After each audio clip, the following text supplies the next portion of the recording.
Hi, welcome to the Rockport Val training video. My name is Jill Cade, Customer Success Manager here at Rockport Val. Today, we are going to take a look at debt. We're going to look at how to enter a 3-year floating rate acquisition loan with 2 one-year extension options, commonly called a 3-1-1. It's important to note that the rent roll, revenues, expenses, and market data have already been entered, so we're going to focus on the debt. Also, this particular property does not stabilize until year 4. Let's get started.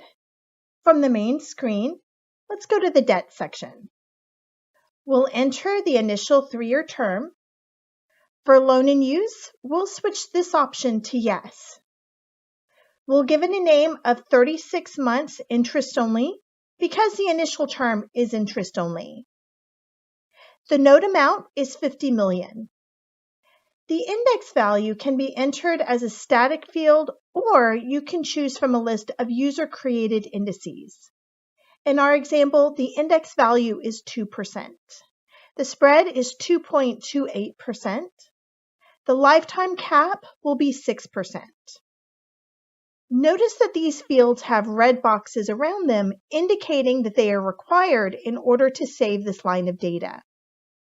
As we mentioned earlier, it's 3 years IO or interest only, so the loan term will be 3 years as well as the IO period. We'll say 1 point origination fee and 1 point prepayment exit fee as well. This now gives us an initial 3-year term. We are going to add 2 extensions, so for extension option, we'll say yes. This is for the first extension option, and then we'll scroll back to the left to enter the details. For the first extension option, we'll do the same as the one above, a floating rate. In the interest rate section, we will copy and paste the data from the first line since the data is the same. We'll make a change to the spread or margin. The spread will change from 2.28% to 2.8%. We'll say that the loan term is 1 year, but now it needs to amortize. The amortization term will be 30 years, and we'll say 7% interest. We are also going to enter a 1 point prepayment exit fee and a 1% extension fee for extending the original loan. We're also going to enter another extension option, so we'll turn that on and go back to the left. And we're ready to enter our second extension. It will be for 1 year again. The extension is going to mirror the rate type immediately prior. We'll copy and paste from the previous line and change the spread to 3%.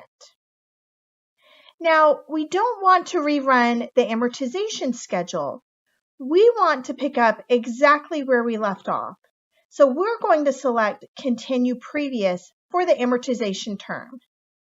It's important to note that we don't want to say 30 years because that would restart the amortization calculation.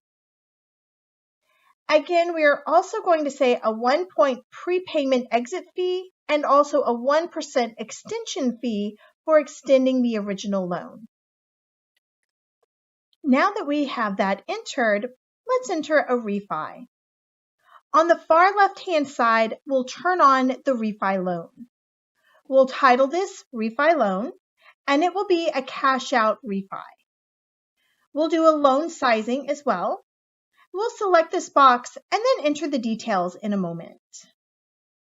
It will be a fixed loan with a 6% interest rate, 10-year loan term, and 30-year amortization.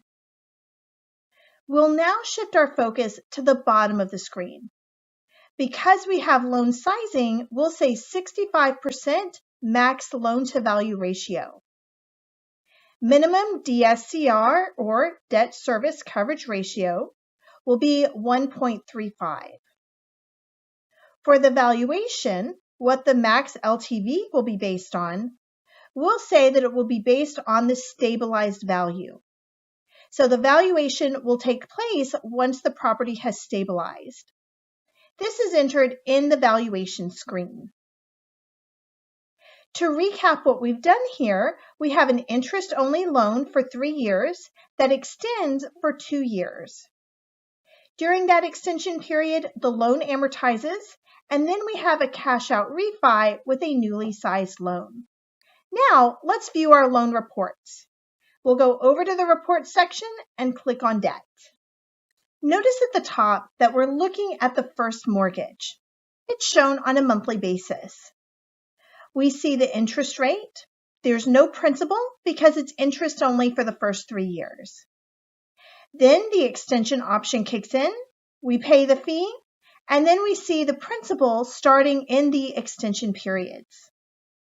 And the refi loan report, we see the amortization schedule for the refi loan.